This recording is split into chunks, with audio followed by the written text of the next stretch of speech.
السلام عليكم ورحمة الله وبركاته. حبايبنا عاملين ايه؟ يا رب تكونوا بخير. اللهم صل وسلم وبارك على سيدنا محمد وعلى آله وأصحابه أجمعين. حبايبي يلا بينا نعمل حبة مكرونة كده بالبشاميل. كده هروح هسلق حبة المكرونة أنا.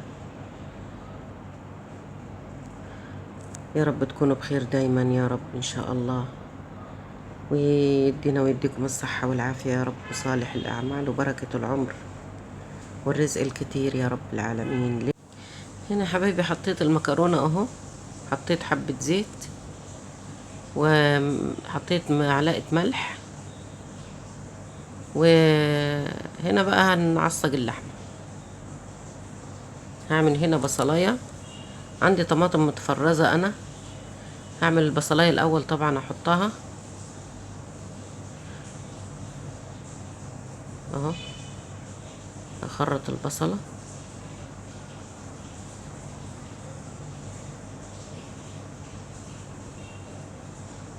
يا رب يبارك فيكم يا رب كده ويخليكم ويعود علينا وعليكم الايام بخير اهو. عملت البصلة هنا، هحط معلقة ملح ومعلقة ورشة فلفل على رشة جوز الطيب وكبابة صيني.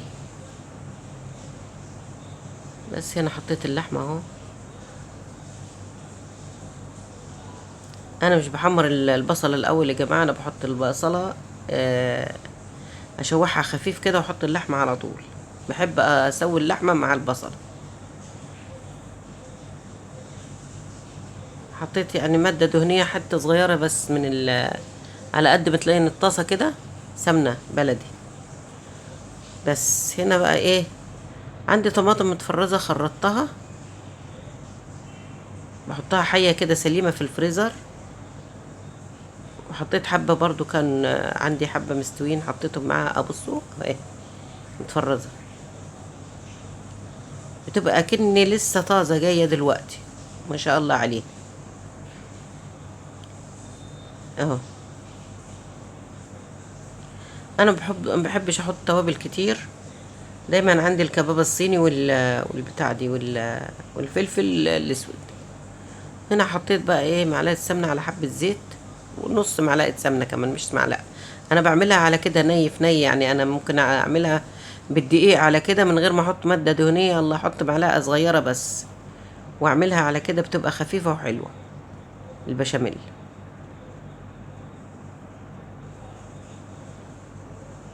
هنا حطيت 5 معالق دقيق اهو. حتى المادة الدهنية مش كتير لان ما بحبهاش كتيرة انا في المكرونة بالذات، يعني كفاية العجين اللي فيها، ف الواحد بتبقى خفيفة كده شوية يعني. وبعدين طالما فيها لحمة بتديها الدسامة بتاعتها وتديها الطعم الحلو اهو. يا رب تكونوا بخير يا رب. اللهم صل وسلم وبارك على سيدنا محمد وعلى اهله واصحابه اجمعين. ما تنسوش يا حبايبي تشاهدوا وتوحدوا وتهللوا وتستغفروا، كل ده كلام حلو وكلام جميل. ربنا يبارك فيكم يا رب، يعود علينا وعليكم الايام بخير. هنا بقى حطيت اللبن اهو، عندي لبن بقري، احنا ما بنشربش قوي اللبن البقري، فقلت اما اعمل بيه بشاميل.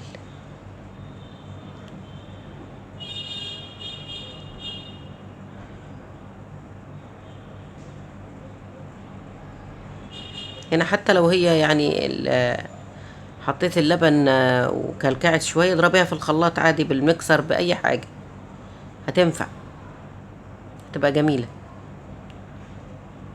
هنا حطيت ورقه مرقه فوريه. انا بحب دايما اعملها بالفراخ، بس المره دي كان عندي لحمه، بس حطيت لها بقى بتديها طعم حلو، بتدي البشاميل طعم حلو المرقه، او مكعب مرق بيبقى جميل يعني. هنا رشة فلفل، في ناس ما بتحطش الفلفل الاسود، انا عندي فلفل اسود متوفر، حطيت رشة فلفل. كنت حاطة ملح وكبابة صيني قبل كده برضو، كنت حاطة برضو في في العصاج يعني. هنا برضو حيقتها كده اهو. برضو انا مش هحطها طبقات، يعني انا احط ده على ده عشان كله يطول اللحمة، ما تبقاش حتة فيها لحمة وحتة لأ، بخلطها كلها مع بعض.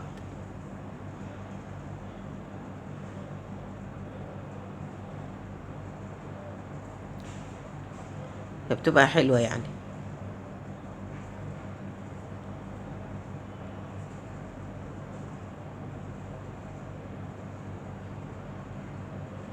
يا رب تعجبكم طريقتي، وان شاء الله كده تقولوا لي كده، تكتبوا لي كومنت حلو اهو. هحط هنا ايه، هحط العصاج. انا بحب احط له طماطم كده كتيره، بنلاقيها طعمها حلو بالطماطم، بنحبها كده احنا.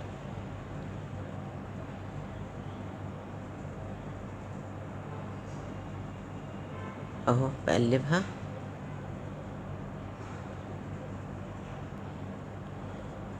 قلبتها كده وهحطها يعني، بتبقى جميله كلها وطايله اللحمه، بتبقى احسن من اللي هي طبقه في النص يعني.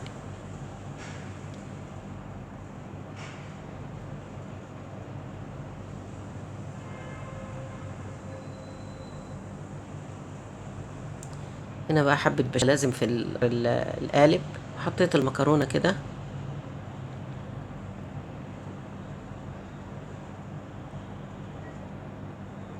حط عليها البشاميل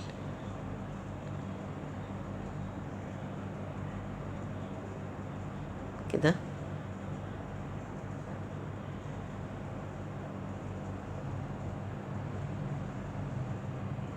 ما شاء الله كان طعمها جميل.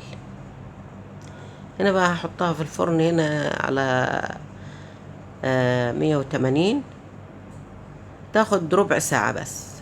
هي بس تتشمع كده، تاخد لون، وبطلعها عشان بنحبها طرية، احنا بنحبهاش ناشفة. اهو ايه رأيكم بقى في الجمال ده؟ يا رب تعجبكم طريقتي، تكتبوا لي كومنت حلو كده تشجعوني. ربنا يجازيكم خير يا رب، ويعودها علينا وعليكم الأيام بخير. كل سنة وانتم طيبين بمناسبة عيد الأضحى المبارك. بصوا بقى هنا هقطع حتة، بص أنا ما خليتهاش نشفت يعني، بنحبها طرية كده تلظ. بصوا كانت طعمها تحفة جميلة جدا